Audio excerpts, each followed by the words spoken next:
रामचन्द्राय जनकराजजामनोहराय मामकाभीष्टदाय महितमङ्गलम्।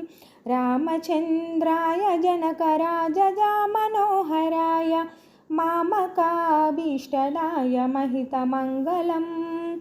कोसलेशाय मन्दहासदाशपोषणाय वासवादिविनुतसद्वराय मङ्गलम्।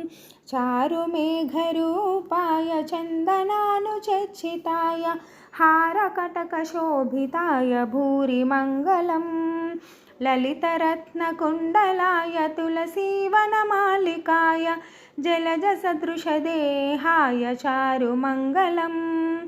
देवकीसुपुत्राय देवदेवोत्तमाय भावजा गुरुवराय भव्यमङ्गलम्। पुण्डरीकाक्षाय पूर्णचन्द्रवदनाय अण्डजावाहनाय अतुलमङ्गलम्। विमलरूपाय विविधवेदान्तवेद्याय सुमुखचित्तकामिताय शुभमङ्गलम्।